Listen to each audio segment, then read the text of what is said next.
Hi, everybody. This is Kaolin from the Essence of Transformation, guided by Kaolin.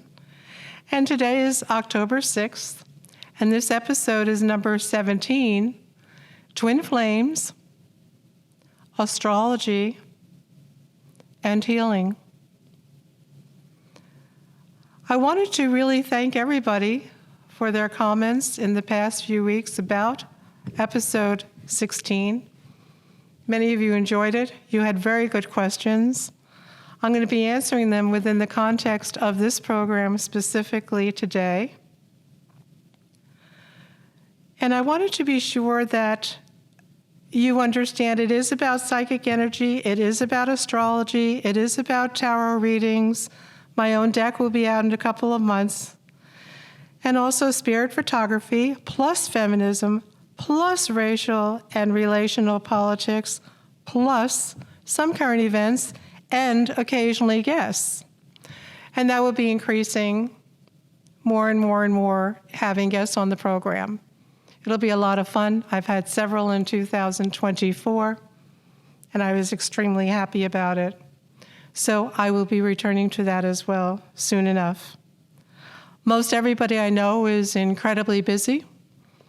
Most everybody I know is a multitasker. And all of us have been trying very seriously to assimilate and process what is going on in the world right now and in the country. And we certainly have our work cut out for us in that area. And I want to thank the Northampton Open Media for their constant support and help and skills and humor.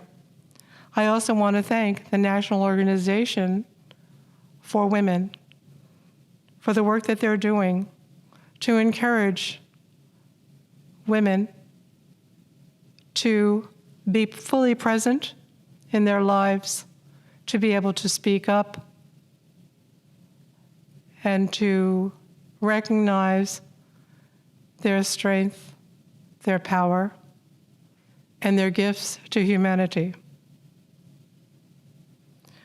You know already that you can call me, but I'll repeat the number, 413-282-8538, to schedule a reading or order prints.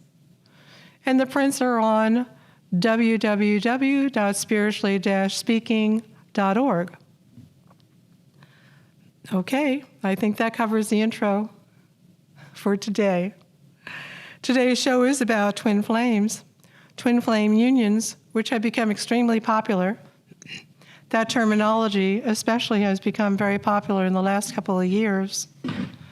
I'm really constantly impressed by the creativity and the use of language which began in 2019, right pre-COVID, and during COVID, how incredibly creative and resourceful people have been in sharing what they're aware of, creating, being more inventive, learning how to take advantage of certain freedoms that they've had in order to express what they're undergoing. That was the point of this show. It still is the point of this show. And also, with the twin flame experience especially, you kind of have an alchemy with another person, and it's really like it's very celestially assigned to you because it is beyond comprehension. And the union and the alchemy and the harmony and the complementarity of that union is deeply profound and life-changing. Well, at least in the first few months it is. And then there's usually some kind of a cycle of separation, be it psychic, be it disagreements, being long-distance relationship, in which case you are separated and you don't have the access to one another that you had hoped to have. One of the two of you may be perfectly happy with that, and one of the two of you may not be. So then we move on into the next stage of relationship, in which case, who are we? What are we doing? Are we anything? Can you possibly give me anything I asked for or not? So we could say that the honeymoon period is over. And then you get into the real alignment of whether or not each one of you is actually aligned with some kind of a concept of your spirituality or relationship to the source, or if there is not one. And then the real compatibility issues really enter in, because according to your belief systems, you're going to be treating people in a way that affirms your belief, your alignment, or not. Either way, you'll get called out on it in a twin flame relationship. One of the two of you will be taken by surprise by that and very concerned about relinquishing your power. Because part of a twin flame relationship is that the ego-centered power dissolves. It cannot be sustained in that relationship. It's not going to be. It won't be fed and it won't be sustained. And that's when you get into a real serious knowledge regarding intimacy, what intimacy is, what is love really, aren't I enough as I am, what's up with you? And either move on or return to the relationship. If you return to the relationship, it can be in a higher dimensional frequency than it was before. But learning how to cope with conflict will be important. I'm going to move on now because I wanted to go more into astrology, which is what I had discussed 2 weeks ago. And that astrology is a natal explanation about your incarnation, which is determined at your birth date and time. Excuse me. And what happens is we welcome Aries, which is the first sign of the zodiac, actually, first sign of spring. Everything is new. We enjoy springtime. Aries come into the world with a great deal of fire and passion and optimism. They expect it to be sustained, and they expect validation for that.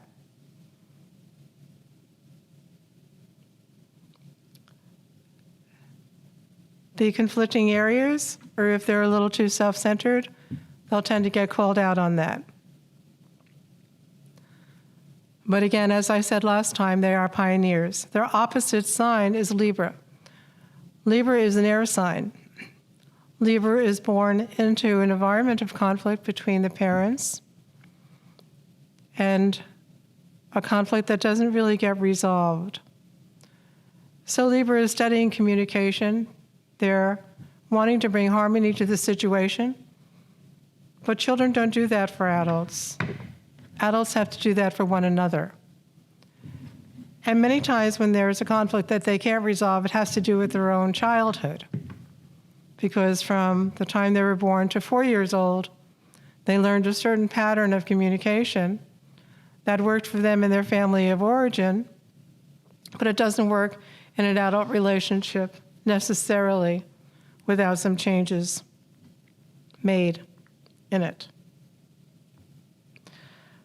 So Libra is opposite from Aries. Libras really wants harmony and they need group experience. That's what they need. Aries are more independent. They don't need group experience the ways in which Libras do. And each one is right. The beauty of the astrology is that every zodiac sign is right. They're on their path. It's what they're here for. It's what they brought into the world. And the only real concerns one needs to have is how effective are you in the areas in which you're hoping to be effective.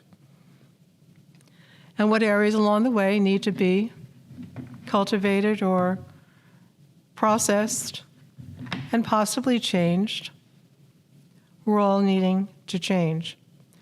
In this cycle of our life, 2025, change has been the word. And also, you'll notice a lot of people, and probably you have been cleaning out your dresser drawers, rearranging your closets, throwing things away. It's been a real cleanup time. And you have to realize we just went through COVID. It hasn't been dealt with very consciously anymore for quite some time. So actually you're still in recovery from it. And there are still strains of it out there in the world that also aren't being dealt with.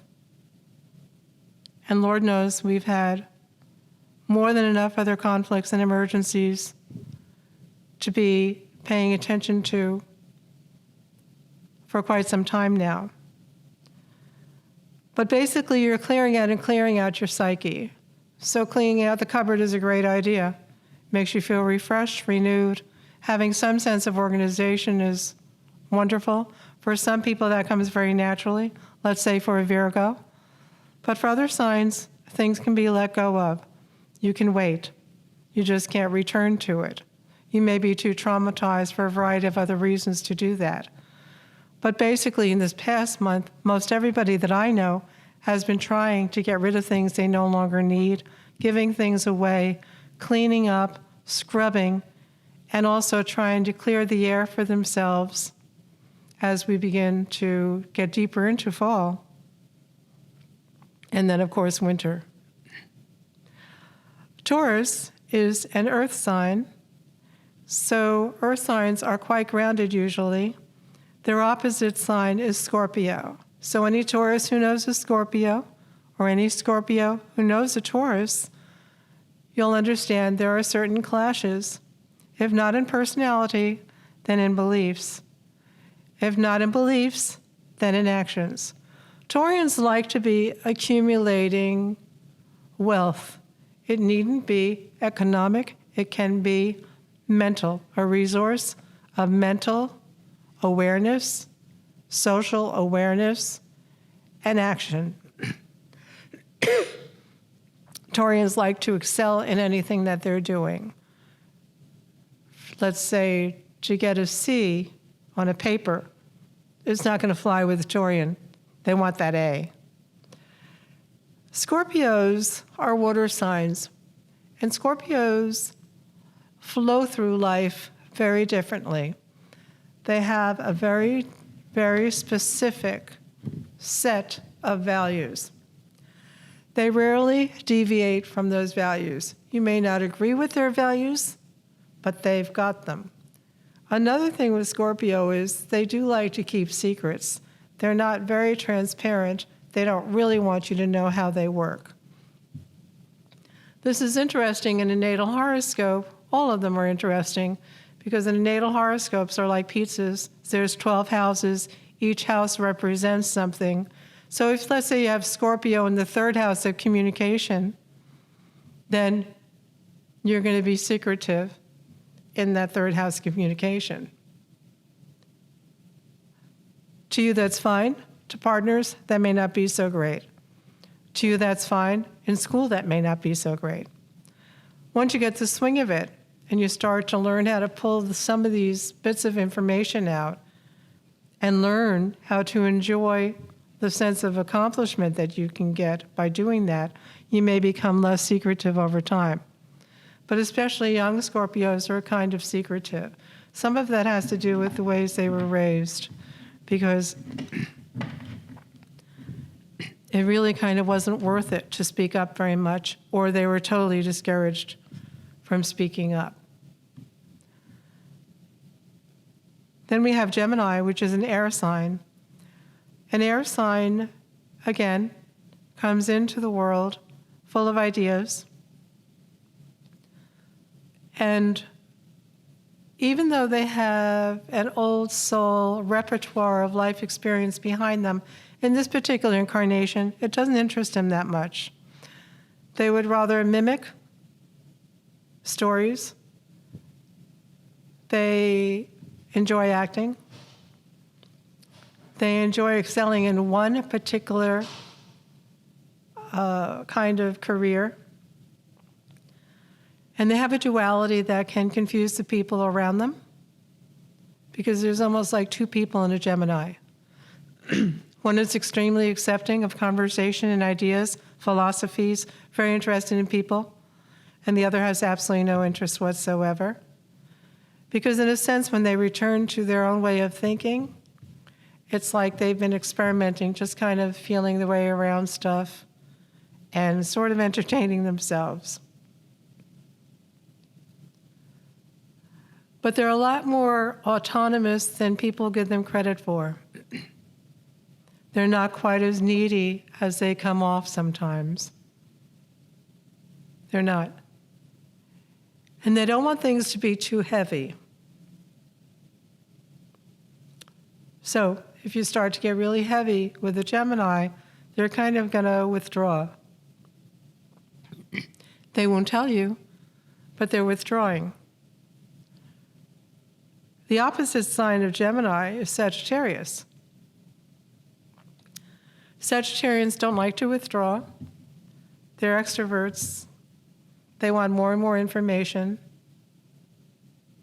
They're fascinated by more and more information. But they also want that information to really matter. They want it to make a difference. And when it doesn't, at least in an intimate union, or even with their own children, they'll show extreme agitation and disappointment and disapproval. Because to them, what's the point if communication will not be making a difference? They do excellent in the arts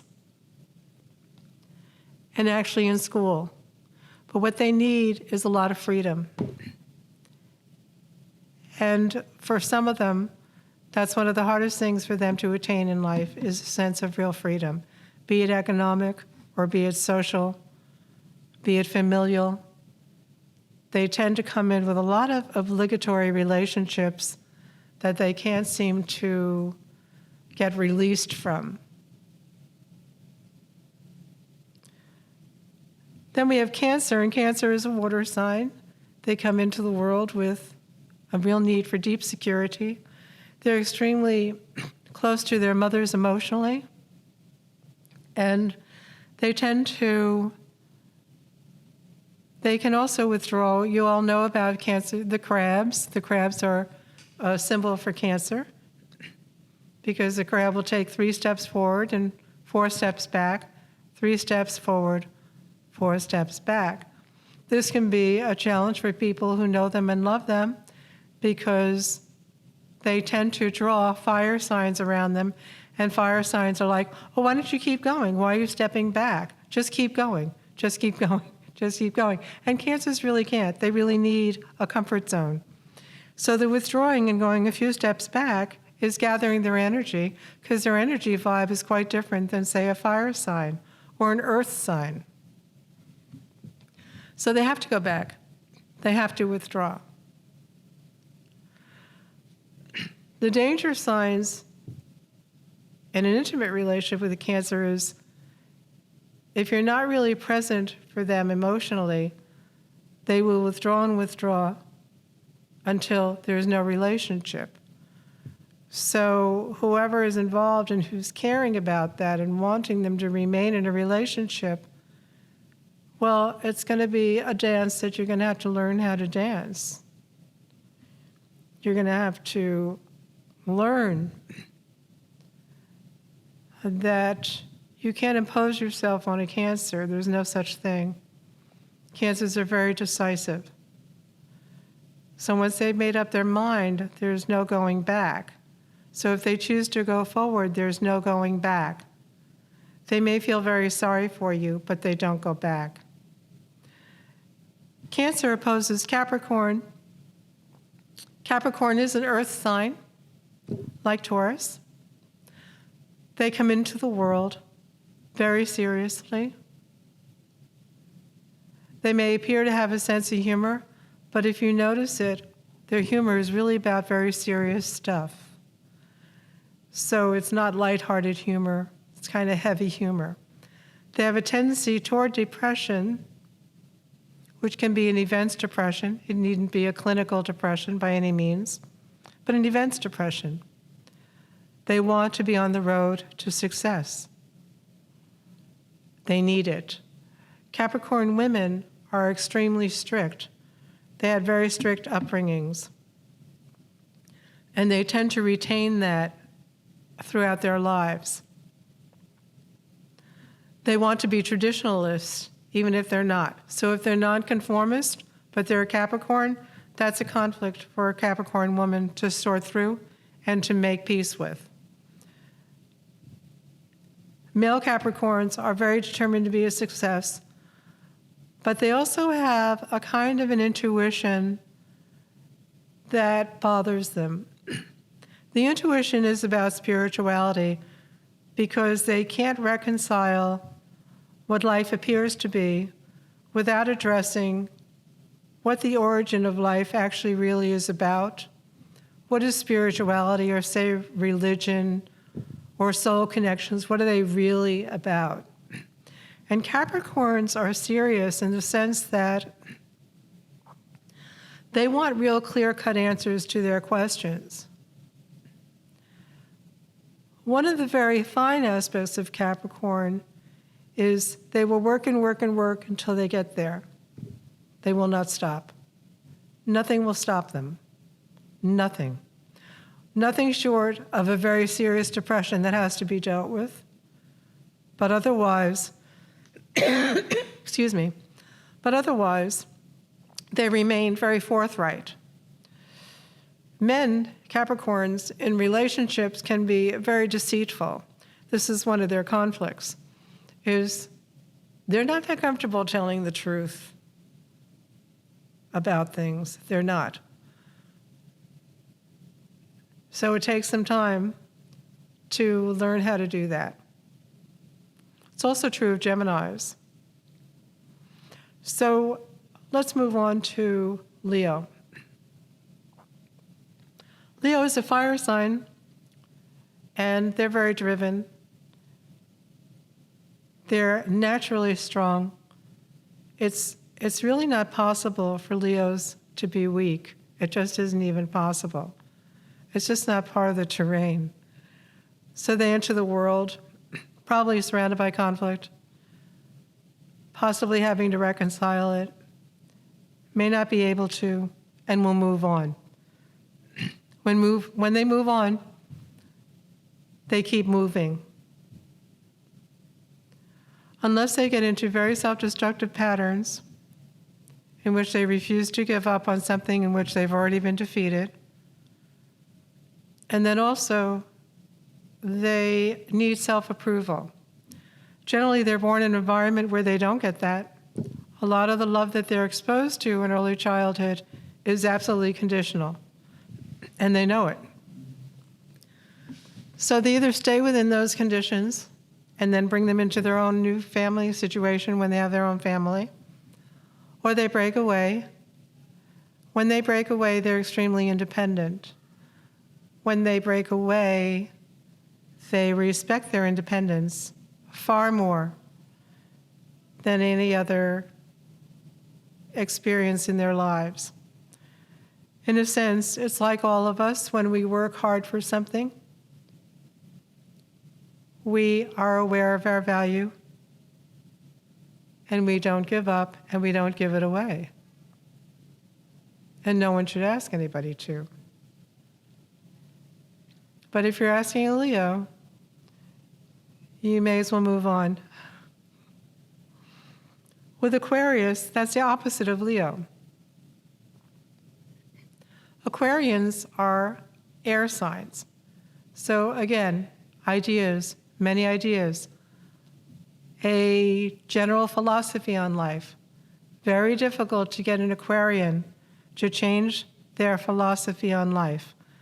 They established it again, as we all establish certain philosophies as a result of the way they've been raised. It worked for them. They may be the odd one out in the family system of siblings. They'll probably be considered unique. They may not be understood, and they're absolutely rebellious. So their humor about humanity, for example, might be deeply appreciated and respected, but for the most part, people don't understand them and oftentimes will resent that they'll get very philosophical during a very personal interaction. But it works for them. And one of the beautiful parts of astrology is when you find out how things work for people and how they have worked it, it can increase your respect for them. Then we go to Virgo. Virgo is an earth sign, of course, like Taurus and Capricorn. Virgos are very directed. Part of their quandary is to serve or suffer. They need a great deal of attention.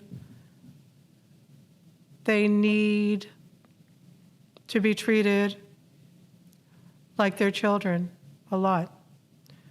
And you'll notice that if you think about, if you are a Virgo, you know that already. I'm not surprising you. You know that's one of the hardest things in the world for you to get from others without having a temper tantrum. I think Virgos created temper tantrums. And they rely upon that in patterns of relationship because they'll withhold their anger, experience disappointment, and they have a very hard time reaching out. So that the step-by-step process that gets them enraged or feeling rejected or hurt takes its toll on them. They feel helpless, and then they have a temper tantrum. The temper tantrum passes, but so do people. People go, well, that's too bad, I can't function that way. And that's the same, and I mean that in relationship to family life and to professional life. So that's an important aspect of Virgo. In addition to their ability to teach, they can be incredibly patient. But in astrology, it's really about the individual and whether or not they're satisfied with how they have been navigating their way through their life. Generally, people come for readings who have a problem. That's good. They're trying to get some attention on the problem. A natal horoscope and a reading help people identify what kind of problem they may be having, where it may have come from, and how it can be dealt with. And that's a very gratifying experience. Another advantage of an astrology reading, and even psychic readings, is simply to find out when a cycle that's really, really difficult is going to pass. We can determine, good readers can determine, when a cycle is going to live itself out, start to end, the lessons will resonate, and on to a new cycle.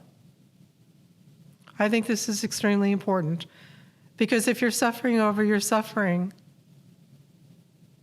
or anybody else is suffering, it is helpful to find out when there might be a relief from that, from the events, from the crises, and when there may be a resolve, and you may be able to move on from that. So you're not blocked, and it's not impairing your judgment. And you have a different kind of autonomy and a different kind of resolve, and can kind of move on back into what it is you were hoping to be going through at that point in your life. Virgo opposes Pisces, which is a water sign. It is the last sign of the zodiac, and they are considered the old souls of the zodiac, which I mentioned in episode 16. Pisces come into the world with such a powerful intuition about life and about death that it's very difficult for them to speak about it because it's so embodied in them. It's such a part of their vehicle, their instrument, their body.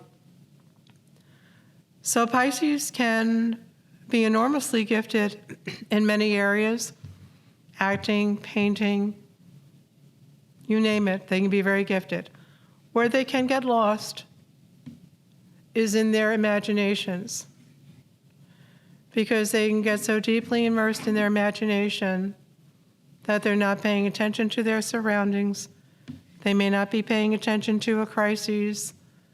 They might be doing a lot of wishful thinking instead of taking care of something that really needs to be taken care of. As a collective unit now, we're all experiencing a lot of Pisces energy. We're experiencing tremendous intuition. We're experiencing an acceleration of our psychic gifts, whether we want to or not, and even whether you believe in them or not. Your dreams are becoming more profound. Your state of exhaustion is more debilitating. You need to be unconscious because being conscious is almost too much for you. This is part of what a lot of us are undergoing right now. So Pisces tend to get engaged in relationships in which people are needing a lot of energy from them, but they may not be acknowledging it, so they may not be getting the respect for their gifts or for their giving to the degree to which they should, which makes them more prone toward addiction because they're thinking they're needing to go into another zone for comfort or reassurance of their worth. That's very important. So if you are a Pisces, you also know what I'm talking about. And if anybody knows a Pisces and cares for and loves a Pisces, be it their child, their friend, an aunt, an uncle, a cousin, a neighbor, let them know that you appreciate their intuition so much and their spirituality so much. Just let them know. Then we have Libra, which is an air sign, and I want to take a moment to wish happy birthday to Emerald, one of my favorite, most beautiful, most talented, most gifted Libras that I've ever known. Emerald, congratulations. Another Libra is my sister Catherine. Congratulations, Catherine. And then there's another one, Sarah, who is an absolutely beautiful empath and a bright light and a remarkable person. Happy birthday to each of you. I want to say about Libra that given the time period that we're in right now, the exposure to conflict as a norm, the exposure to so many forms of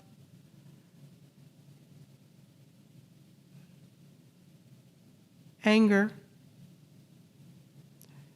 you need to understand that you're taking it all in intellectually, that you are trying to deal with it as best you can. You're responsible for yourself. You have people around you who you feel responsible to and for. We all do. But first, you're responsible to yourself. So up your self-care. Continually speak up about your need to up your self-care and get the support that you're needing from anyone you can. Certainly from a therapist, certainly from a spouse, certainly from a friend. Let people know, and this is for everybody, but Libras get extremely wounded by a lack of harmony. It enrages them, and there's nowhere to put that anger. There's really nowhere to put it, unless you're able to channel it into some kind of a craft or a skill. Go to the gym, write. Just be sure to get it out of your system. You don't want to hold on to it. Libra is opposite Aries.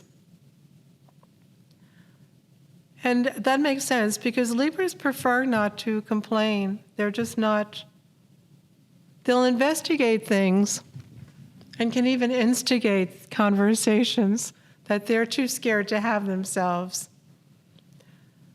But they're searching for answers and solutions to problems. Aries doesn't search for answers. Aries are more like, well, here I am, what's the problem? So they have a different perspective on even conflict. Because Aries can resolve conflicts for themselves very quickly. They can go, okay, all right, here we are, this is this, and that is that. But generally when there's a conflict, it's not that clear to the person who's in conflict with them. And so lots of times they have to take on tremendous amount of patience to hear what's going on with somebody else and what they think is wrong and exactly what might need to be done to take care of a problem. I always get a kick out of Aries. I can't help it. I've known quite a few of them in my lifetime. I still know some very special Aries in my life. And the one thing you have to appreciate is when they get up and go, they get up and go. When they decide a problem needs to be solved, it's going to have to be solved. And they don't hold on. Scorpio is next. As we said, Scorpio is water, and it opposes Taurus. And we discussed that earlier on. Sagittarius opposes Gemini. Capricorn opposes Cancer. Aquarius opposes Leo. And Pisces opposes Virgo. So this makes for a lot of interesting relationships, lots of creativity, lots of stamina, lots of determination, and hopefully resolutions, desired outcomes, and the manifestations of what each and every one of us are hoping for and working for in our lives, if we have not been manifesting what we've wanted already. I want to talk about empaths for a moment. Oh, but before I do, if, let's say, you are an Aries, a fire sign, we all have an ascendant. The fire sign is the impact of the father, the ascendant is the impact of the father, and the moon is the impact of the mother at conception. This is where it gets very interesting, and it won't be covered all in this one episode. I'll have to return to it in the next 2 weeks. But if you have an Aries fire sign, sun sign, this means that your father had a very strong personality in your life, for one thing, at the time when you were conceived. Your ascendant is how you appear to be the others. So people closest to you will understand the fire sign Arian aspect of you. And then if your ascendant is Libra, it's air. So people in your group, social situations, will see you more as an air sign because you're going to express yourself more intellectually like air signs do. Like everything is an idea. It's all very fascinating. How do we work through this idea? And that'll be a very strong part of your personality. The moon represents the mother, and the mother where you were at the time of your conception, where she was at about herself. So let's say the mother of this Aries sun sign child with a Libra ascendant, which is air, which is the opposite of Aries, which means you come in with a certain kind of degree of conflict to resolve in your lifetime. Then you have your moon in Taurus, which represents your mother. The moon in Taurus means that your mother was very much into the deeply mothering, nurturing experience when she conceived you. It meant that she had no serious reservations about her physical body, nor about procreation. And this is regardless of the timing of the conception. This is just her self-image, her self-esteem, very strong person, very grounded, and somebody who you don't really want to mess with. You don't want to get into serious conflict with the Taurus, because that Taurus moon is extremely certain of themselves, what they're worth, and what they want. So you would have this fire sign sun, ascendant in air, and your moon is how you relate to people, who you draw in emotionally, who you might have an intimate relationship with. So even though Aries is kind of, oh, everything's cool, everything's fine, the sun, the Libra ascendant is kind of like out of harmony, needs to be worked through a lot. And your Taurian moon is like, oh, this is mine. It's so good to meet you. You're mine. And those are three important aspects of that person's dynamics that people who are close to them will be dealing with and noticing and living with and seeing very clearly. And this part of astrology is, in addition to many other parts, just fascinating. Let's pretend, and I'll do more of this in my next show, let's pretend that you are a Scorpio. You're a Scorpio, your sun is Scorpio. Scorpions by nature are secretive. They can be very compelling. They can withhold information like it's nothing and feel completely justified in doing so. So there's a sun Scorpio. Let's pretend your moon is in Capricorn. Capricorn is an earth sign. Capricorn has very deep concerns about spirituality. Capricorn is very, very strict and extremely traditional. So you have your Scorpio sun, which is who you're meant to be. You have your ascendant Capricorn, which is how people perceive you as being very strict. Scorpio sun is strict. Capricorn ascendant is strict. Capricorn ascendant is a traditionalist. Capricorn ascendant is concerned about spirituality. Scorpios aren't too concerned about spirituality because they feel that it's innate, and they also don't often feel like they have to answer to it until they've suffered a great deal. That's when the Scorpio kind of opens up and goes, oh my, that must have been part of, oh, I thought this way, but it's that way. Okay. Let's pretend the Scorpio sun personality with the ascendant Capricorn has a Gemini moon. If you have a Gemini moon, that is, again, the father. The father was flip at the time of your conception. The father was comfortable, more comfortable. Let me see, I'm wrong. No, I'm talking about the mother. The mother here, because it's Gemini moon. Gemini moon, because you have your sun in Scorpio, your ascendant is Capricorn, which is earth, and we're going to give you an air sign in your moon sign, which would be your Gemini, which would mean that your mother was very intelligent. She had a lot on her mind. She was kind of flip emotionally. She was not into being pinned down. Geminis don't like to have to be pinned down to something.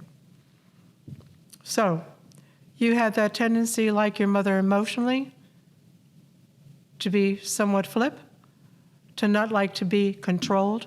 However, Scorpio is extremely controlling, and so is Capricorn.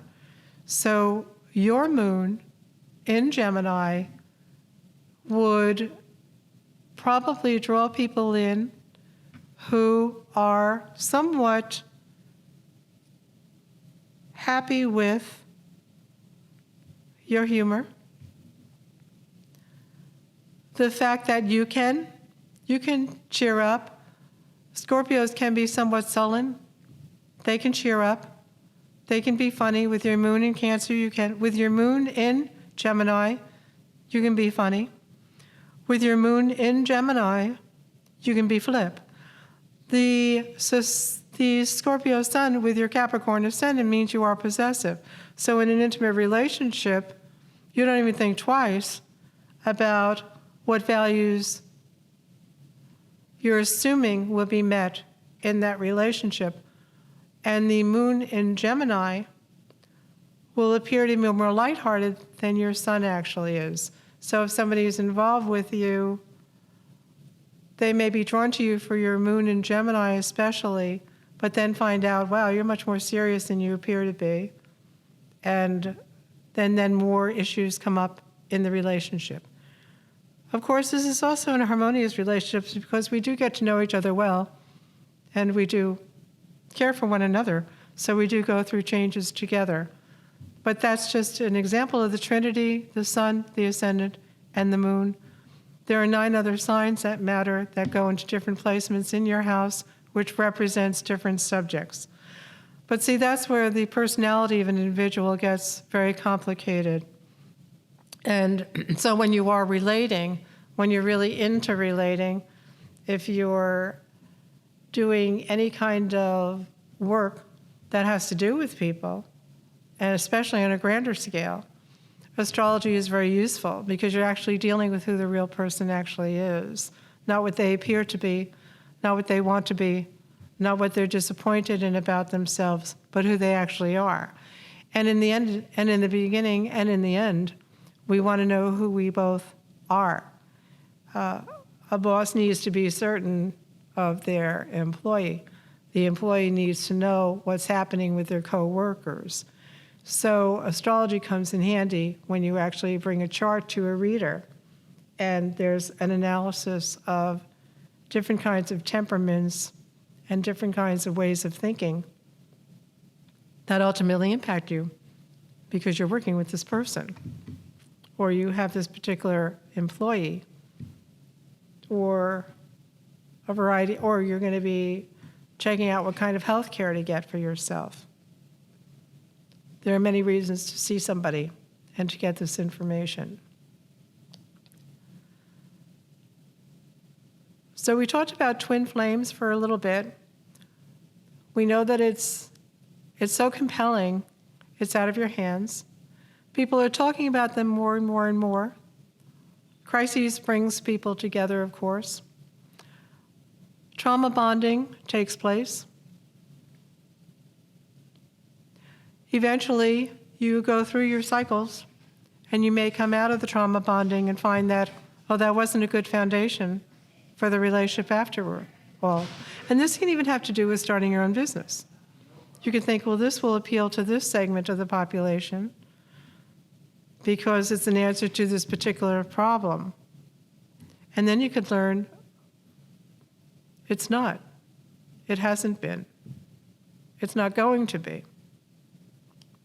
In trauma bonding, you can come together with somebody, and it can be a negative foundation to the relationship because it can't withhold normal life cycles in which there is less trauma.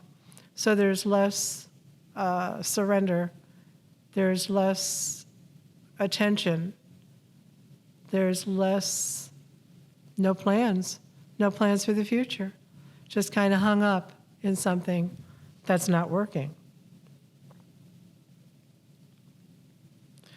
With empaths, there's a great deal of transparency in intimate relationships with empaths because oftentimes they'll have a union, even a twin flame union, where there's so much dissatisfaction that they break free from it. So that's called twin flame separation. When you break free from the union, there is more transparency. It's like shedding a spotlight on the problem areas which were in the shadows. So whoever the partner might be, you're not blocking them from seeing what was wrong anymore. And in that change, they need to see their responsibility in that union and how and why it didn't work. Can people get back together? Of course, it happens all the time. Can things improve? Yes. But during the transitions that are uncomfortable, where the conflicts remain, where there's a pattern that is clearly destructive, that is when you're looking for some freedom from the situation, and you're going to find it. And when you do, there is more transparency about the problem areas in that relationship.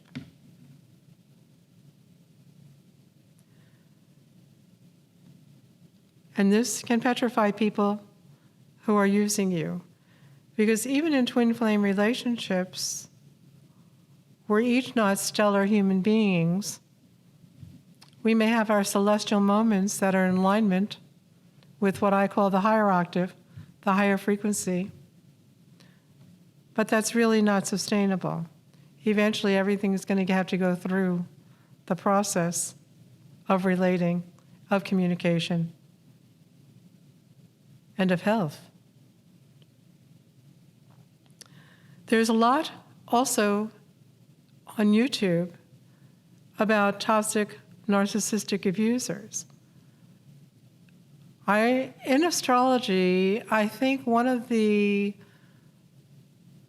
very, very important and beautiful parts of astrology is that it gets so psychoanalytical that we don't tend to use categories that are demeaning or judgmental or overly critical of human nature. Human nature is very complex. Most astrologies are quite aware of psychology and the impact of family of origin. In fact, in Betty Lundsted's book, she wrote Astrological Insights into Personality. And in her book, she discusses birth to 4 years old and the family dynamics in all the different sun signs and the impact that they have on families, which is a really tremendous gift in terms of identifying where some of the core issues and problems in relationship, in achieving the success that you would like to for yourself in your life, become clearer and clearer and clearer and something to consider. Carl Jung was a Jungian psychologist, and there are many clips about him in YouTube which will explain to you the empath and explains to you psychodynamics within family, shadow material, and also about healing processes, and that they're not easy. It's not easy to heal oneself from patterns that are clearly destructive. Of course, it's not easy. However, it is worthwhile. So it's important to reassess your own satisfaction with yourself and also dissatisfaction, and then pursue what's going to work for you, what will enlighten you, what is possible for you, what can change, and what can transform. How can you participate in the essence of transformation for yourself? Because everything does involve free will. So is your attitude, your willingness, the work, the hope that you choose to put into change. In another episode, I will discuss addictions. I also want to discuss texting, and I will do that in the future. Also censorship. Also shutting down women. That'll be a show in and of itself. And then the upside and the downside of long-distance relationships. Are they helping or hurting? And how much choice do you have about that? Given the times, given COVID, what choices have there been for establishing unions? Anyway, I'm really interested in COVID unions, especially where they're at, what people think about them. Are they sustainable? Are they healthy? And if so, how and why have you arrived How have you managed to have that? And if not, why? Why not? Another thing I'll be discussing in other episodes is parents and children and language. How are parents coping with the language that's out there everywhere that their children have access to? It must be a daunting problem, just absolutely daunting. If any parent out there is willing to discuss that on the air with me, I would love to have that discussion. I admire parents deeply during this cycle of the last actually 5 to 10 years. And I'm interested in knowing how you are managing. Another show is going to have to do with illnesses that have come up in the last 4 years for people. There are so many strains of COVID that people are still getting very sick from it and are sick from it already. And I don't see a great deal about that anywhere. Perhaps you do. If so, you can let me know. I would love for you to comment in the comments section. I appreciate your input. I also appreciate your attention on these subjects. I would love to know what you've learned, what you're learning, and I appreciate your time so much, so very, very much. I wish you a tremendously wonderful day ahead, a beautiful evening, the resurgence again and again of the profound and very meaningful and very significant possibility of healing in so many different areas, on so many different dimensions, that you can be at peace with yourself while you process the essence of transformation and what that means to you. Thank you so much for your time, and have a wonderful day.